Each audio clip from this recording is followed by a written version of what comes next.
cette idée, voilà, nous avons tous notre Golgotha personnel, qui est notre famille entière morte à Auschwitz. Alors la question que je vais poser à certains juifs, c'est comment se fait-il qu'ils aient pu naître dans les années 60 avec toute leur famille qui a été exterminée dans les années 40 ?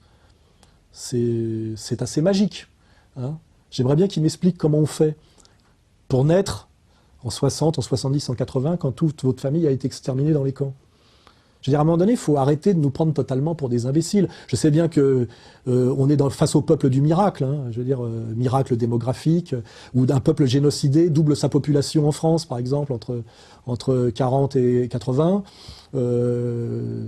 Comment une population majoritairement issue de la classe moyenne et des professions libérales, qui a un taux de reproduction à peu près égal aux bourgeoisies occidentales moyennes, c'est-à-dire entre 1,9 et 2,1, peut reconstituer sa population entre 1945 et 1990, quel taux de natalité devrait être le sien pour que ce soit possible, vous voyez ? Ça, c'est une vraie question qui est posée. Je pense que cette question ne tombe pas sous le coup de la loi. Hein, comment on reconstitue pratiquement la moitié de sa population détruite en ayant un taux de natalité de 2 ? Il faudrait arrêter de raconter n'importe quoi, on est quand même dans le droit de vérifier, mais il n'est pas possible d'être né dans les années 60, 70 ou 80 quand tous vos ascendants ont été exterminés dans les années 40. C'est pas possible, donc à un moment donné, il faut revenir un peu au sérieux. Juif laïque, déjà, ça veut rien dire, c'est un oxymore très malsain. Lui se prend pour Dieu, c'est-à-dire qu'il se prend pour le peuple messie. Et lui, c'est l'arrogance totale, et qui, en dernière instance, on le remarque, une arrogance tribale. C'est-à-dire, je suis juif, donc je suis supérieur, voilà. Hein.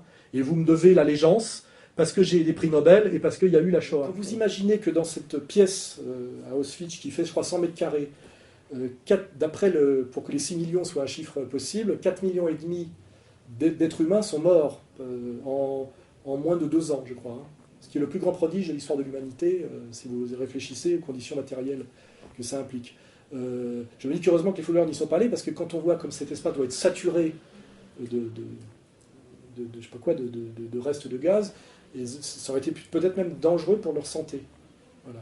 Et je dis d'ailleurs, si jamais ils y vont une autre fois, parce que je pense que là ils sont pas allés, la prochaine fois ils seront obligés d'y aller, hein, parce que ça rigole pas. Je crois que la visite à Auschwitz et la chambre à gaz sera un truc, je veux dire, dans le programme des écoles assez vite. Moi j'y ai échappé à cause de mon âge, mais je pense que mes enfants n'y hésiteront pas. Alors je dis, si jamais vous êtes pris de malaise à cause des restes d'émission de gaz dans la chambre à gaz, il y a un truc, c'est qu'il y a une petite porte en bois avec un carreau en verre qui est d'époque. Et là je dis, je donne ce conseil, vous donnez un coup de coude et vous cassez le carreau de verre pour pouvoir un peu respirer. Et je dis d'ailleurs que c'est absolument tragique qu'aucun de ces 4,5 millions de morts n'ait pensé à casser cette petite vitre, parce que vous imaginez que ça aurait pu sauver 4,5 millions d'êtres humains. Comme quoi, parfois, l'ironie de l'histoire est incroyablement cruelle pour moi. Hein. Contrairement à ce que croient eux, puisqu'eux, ils croient que le génie se transmet par le sang de la mer. Hein. Aujourd'hui, tous les petits cons de juifs qui te disent « nous sommes le peuple des prix Nobel, etc. » alors que lui, ils vendent des jeans au sentier. Je dis « mais toi, à part le prix Nobel de la connerie, t'en as rien d'autre. Hein. Mon QI est bien supérieur au tien. » Ceux qui ont monté cette stratégie de la haine, car c'est bien une stratégie de la haine orchestrée, les Bernard Lévy, les Kuckerman, les Attali, se seront tous barrés, exactement comme les juifs allemands de la haute bourgeoisie berlinoise. En 1933, ils ont vite compris qu'il fallait qu'ils se cassent à Londres ou à New York. Ils sont pas restés. Shoah est le bouclier émotionnel qui permet qu'on ne voit pas la Torah. Hein, et que, oui, la Torah, c'est-à-dire la réelle vision du monde. L'organisation de domination de la France qui s'appelle, qui est la pyramide, qui avec le CRIF, la LICRA, les étudiants juifs de France et toutes les escroqueries soi-disant anti-racistes avec SOS Racisme, etc. Donc la LICRA se vante d'avoir réussi à me couper le sifflet sur les réseaux sociaux par Facebook, comme elle avait déjà réussi à m'interdire de médias. Les 15 années avant, quoi, voilà. Et puis il y a ceux qui sont tout le temps en train de vouloir se valoriser par leurs ancêtres, c'est le tribalisme, hein, et c'est toujours, effectivement, alors il y avait, mes ancêtres ont été des nobles, ça n'empêche pas que toi tu sois un con et une merde, c'est la réponse. Bon, mes ancêtres étaient des paysans ou des ouvriers, toi t'es profession libérale, ferme ta gueule. Et puis il y a aussi l'escroc à la Shoah, c'est-à-dire j'ai été dans les camps, tu n'y as jamais été, mon grand-père est mort à Auschwitz, c'est faux, tu mens, parce que comment oserait-on demander des comptes au peuple des intouchables et au peuple de la vérité révélée. Les féministes hystériques à Saint-Alaire qui viennent profaner les églises, qui attaquent aussi des mosquées, mais jamais les synagogues. Il faudrait donc demander peut-être à M. Soros ou Ou à Madame Fourest, pourquoi les Femen attaquent tous sauf des synagogues? Zemmour, lui, n'a jamais de problème. Il a été condamné à 2000 € avec sursis. Moi, j'ai condamné à 6000 € plein pot. Et que c'est ce 2 poids 2 mesures qui est insupportable. C'est cette incapacité qu'ont ces gens à faire leur autocritique. Et là, d'ailleurs, je ne mets pas Zemmour dans le paquet. Zemmour a toujours été sur la même ligne. Lui, il est assez cohérent. Ce que je fais remarquer, c'est que si ça ne plaît pas Zemmour, il aurait beaucoup plus d'ennuis qu'il n'en a. Donc, il y a un privilège d'être juif en France qu'il faut totalement admettre, qui est évident. Très puissant lobby dans le monde audiovisuel, notamment et dans le cinéma. Le lobby juif et le lobby homosexuel, bien sûr. Pour ça, je réussis pas, j'en suis ni un ni l'autre. Je suis foutu. Bah, vous pouvez, en léchant un peu d'écu, avoir une petite carrière secondaire, comme Apathy et des mecs comme ça. Mais c'est sûr que pour vous monter vraiment très haut, ça pourrait vous aider. Alors juif, vous pouvez pas le devenir parce que c'est racial, c'est de naissance. Vous voyez, on peut pas. Mais PD, il suffit de vous faire enculer. Et au point où vous en êtes, il n'y a plus grand chose à faire. Vous voyez. Et ça veut dire ça. Voilà, Anne Kling a sorti ce livre qui s'appelle Menteur et affabulateur de la Shoah.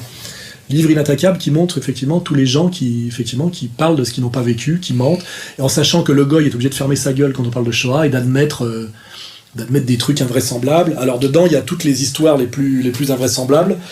Récemment, on avait parlé de la jeune fille au loup. C'était n'importe quoi, élevée par des loups. On a le mec avec l'histoire de la pomme.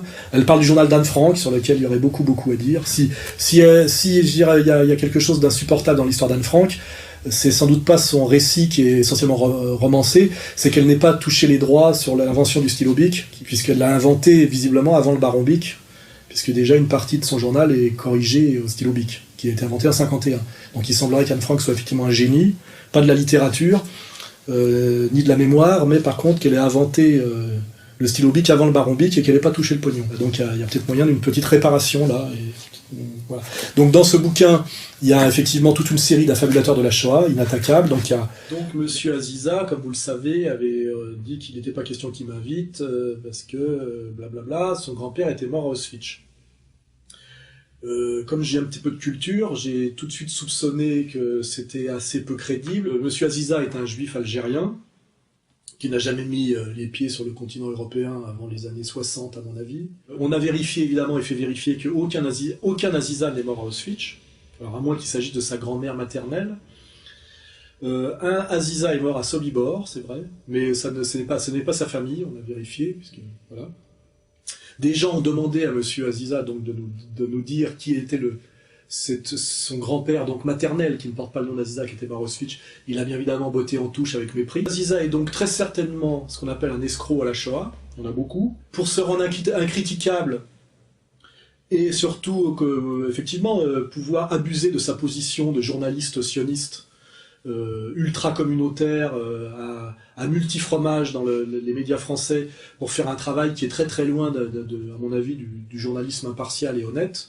Effectivement, il se cache derrière quelque chose qui est normalement inattaquable, qui est l'ancêtre mort à Auschwitz, hein, qui est le nouveau Golgotha. Pas fait, car le juif en France est strictement inattaquable. Voilà. Il est omniscient, il est effectivement le peuple élu, il n'est jamais responsable de rien, il n'a jamais commis aucune faute, il est toujours victime, jamais agresseur, c'est quand même incroyable, alors que je veux dire, depuis 1945, il est quand même plutôt du côté du manche que de la lame, hein, il faudrait peut-être pas l'oublier.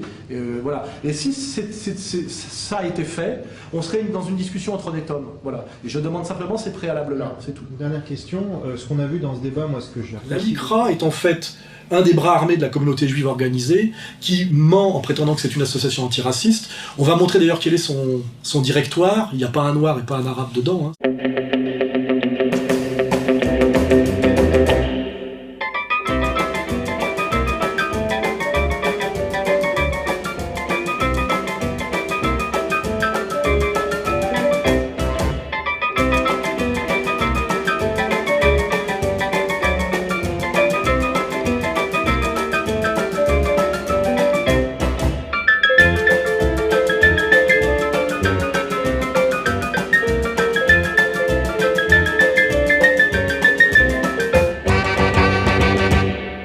Ça commence vraiment à sentir le racisme.